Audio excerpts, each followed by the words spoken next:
السلام علیکم ناظرین، میں ہوں آپ کی ہوسٹ ڈاکٹر کپوتا کی چنچلا اور آپ سب کو ہمارے اس پروگرام ہیلتھ فار آل میں خوش آمدید۔ آج ہم دوبارہ آپ کے لیے ایک نیا پروگرام لے کے آئے ہیں اور آج کا جو ہمارا موضوع ہے وہ ہے اینجیوگرافی اور اینجیوپلاسٹی، اور اس موضوع پہ ڈسکس کرنے کے لیے ہمارے ساتھ موجود ہے NICVT کی ایک بہت ہی ریناؤنڈ ڈاکٹر مریم راج، جو کہ پیشے کے لحاظ سے ایک کارڈیولوجسٹ ہے اور NICVT میں پریکٹسنگ ڈاکٹر ہے۔ السلام علیکم ڈاکٹر۔ وعلیکم السلام۔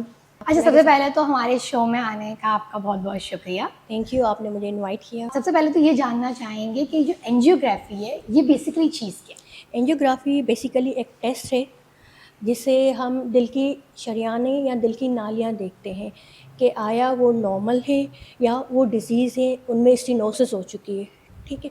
تو ہمیں دل کی شریانوں کا ٹیسٹ، یہ ایک انویزو ٹیسٹ ہے جس کے ذریعے ہم دل کی شریانیں دیکھتے ہیں۔ اچھا، اور یہ جو ہم کہتے ہیں کہ اسٹنٹ ڈال رہے ہیں تو یہ بیسیکلی اینجیوگرافی نہیں ہوتا؟ نہیں، اس کو ہم اینجیوپلاسٹی بولتے ہیں۔ اینجیوپلاسٹی میں اگر کہ دل کی شریان میں یا دل کی نالی میں تنگی آ جاتی ہے، اف اٹ از مور دین 70-80% اور پیشنٹ کو سمٹمس ہو رہے ہیں الانگ اس کے، اس کو سینے میں درد ہو رہا ہے، سانس پھول رہی ہے، ایک وہ مریض یا وہ دوسرے مریض جن کو دل کا میجر اٹیک ہوا ہے، اٹیک کے ساتھ آتے ہیں، اس وقت ہم اینجیوگرافی کرتے ہیں اور جو شریان بلاکڈ ہوتی ہے اس کو ہم اسٹینٹ لگا دیتے ہیں، اس کو ہم اینجیوپلاسٹی بولتے ہیں۔ اچھا ڈاکٹر صاحبہ، آپ ہمارے ناظرین کو بتائیں ایسی کون کون سی بیماریاں ہوتی ہیں جس کے اندر یہ اینجیوپلاسٹی کی جاتی ہے؟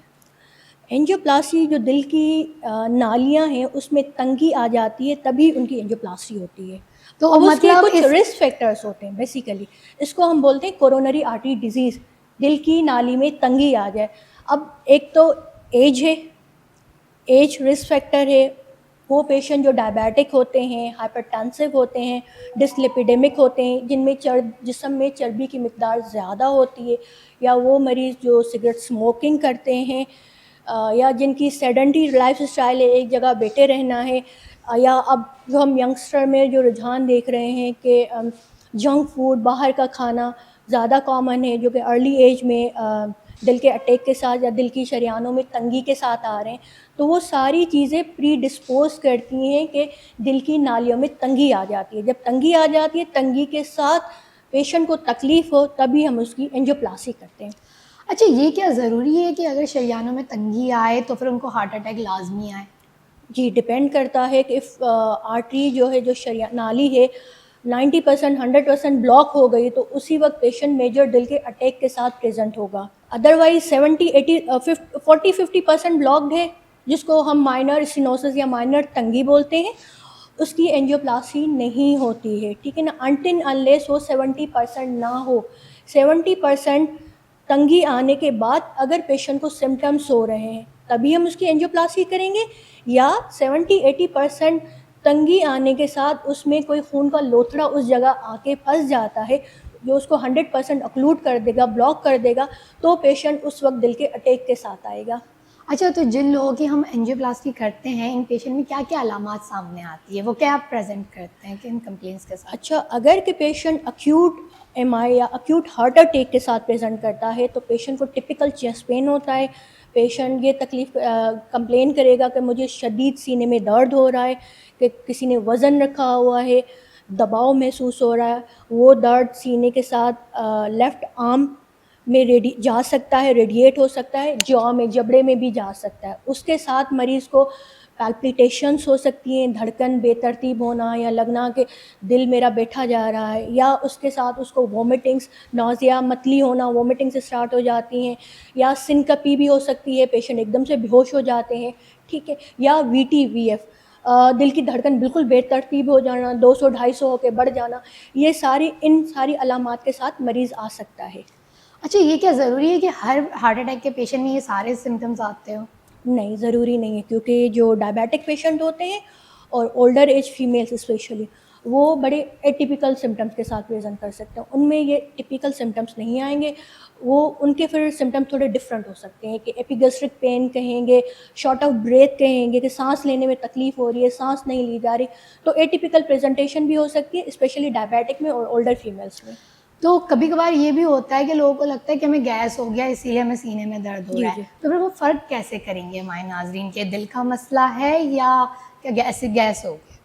اگر کہ پیشنٹ کو کانسٹیپیشن ہے انڈائجیشن ہے, ڈکاریں آ رہی ہیں, متلی ہو رہی ہے, ٹھیک ہے نا, تو وہ یہی ہے کہ گیسٹرک سمٹمس بھی ہو سکتے ہیں, لیکن اس گیس کے ساتھ کچھ نہ کچھ اور علامات ضرور ہوں گے. اس کو شارٹ آف بریتھ ہوگا, دھڑکن زیادہ تیز محسوس ہوگی, طاقت نہیں ہے کسی کام کرنے کی, اور بھی سمٹمز ضرور آتے ہیں. اچھا کبھی کبھار یہ دیکھا جاتا ہے کہ لوگوں کو شریانے تنگی ہو گئی ہے لیکن وہ فوراً سے اینجیوپلاسٹی کی طرف نہیں جاتے, وہ اس چیز کو چھوڑ دیتے ہیں, تو یہ کیا کرنا صحیح ہوتا ہے؟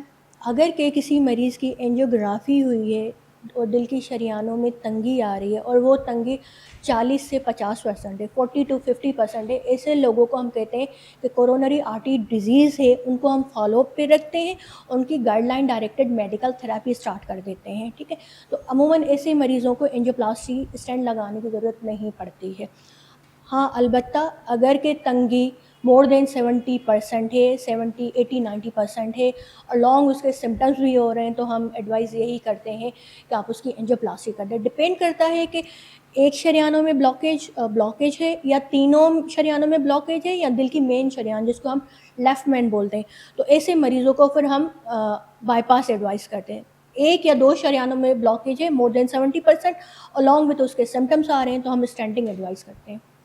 اچھا تو آپ نے جیسے شروعات میں ہی بتایا کہ بلڈ پریشر یا ڈائبٹیز یہ ساری جو بیماریاں ہوتی ہیں بیسیکلی یہی شریانوں کو کم مطلب سکڑ جانے میں رسک فیکٹرز ہیں, تو لوگوں کو کیا احتیاط کرنی چاہیے کہ ان کو ہارٹ اٹیک ہو ہی نہ, وہ اس طرف جائے ہی نہیں, تو ان کو کیا کیا کھانے پینے میں کیا لائف اسٹائل ماڈیفکیشنس کرنی چاہیے؟ سب سے پہلے تو میں یہی ایڈوائز کروں گی کہ ایکسرسائز کریں, ٹھیک ہے. ایکسرسائز کریں کم از کم 25 to 30 minutes in a day اور at least 5 days in a week آپ کی ہونی چاہیے, ٹھیک ہے نا.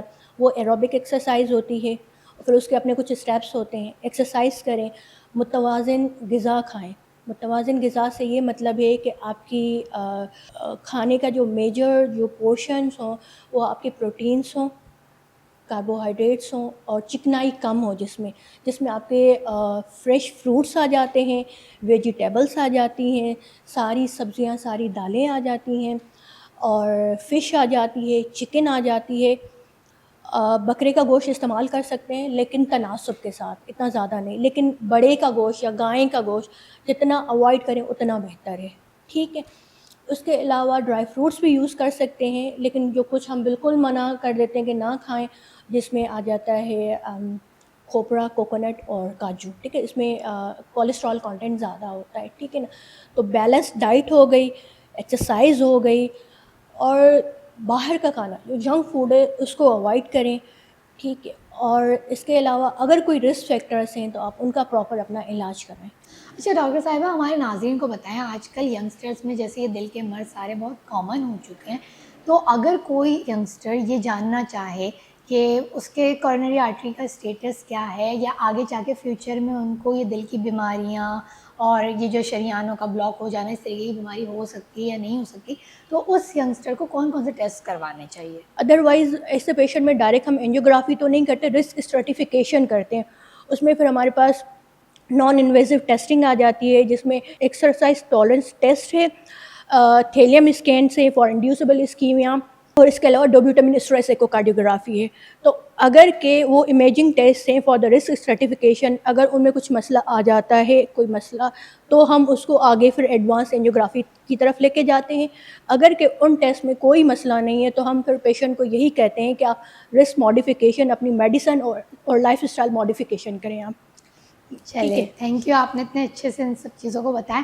آپ ہمارے ناظرین کو کوئی میسیج دینا چاہیں گے اپنا؟ میرا میسیج یہی ہے کہ کہتے ہیں نا حرکت میں برکت ہے, تو ایکسرسائز کریں, اپنی متوازن غذا لیں جس میں فریش فروٹس ویجیٹیبلس کا استعمال زیادہ کریں. تھینک یو ڈاکٹر مریم, آپ نے اتنے اچھے سے ہمیں اینجیوگرافی اور اینجیوپلاسٹی کے حوالے سے ہمارے ناظرین کو بتایا. امید کرتی ہوں کہ ان کو یہ ساری چیزیں بہت اچھی لگی ہوگی اور وہ اس چیز کو اپنے روزمرہ کے عمل میں بھی لے کے آئیں گے. شکریہ ہمارے شو پہ آنے کا. تو ناظرین جیسے کہ آپ نے دیکھا ڈاکٹر مریم ہمارے ساتھ موجود تھی, جنہوں نے ہمیں بہت اچھے سے اینجیوگرافی اور اینجیوپلاسٹی کا فرق بھی بتایا, اور ہمیں یہ بھی بتایا کہ روزے کے مہینے میں ہم کس طریقے سے اینجیوپلاسٹی کے پیشنٹ جو ہے وہ احتیاط کر سکتے ہیں. اس کے ساتھ ساتھ اگر جوانی میں کوئی انسان چاہ رہا ہے کہ وہ ٹیسٹ کروا کے پہلے سے دیکھ لے اور مطمئن ہو جائے, اگر فیملی ہسٹری اس کی پازیٹیو ہے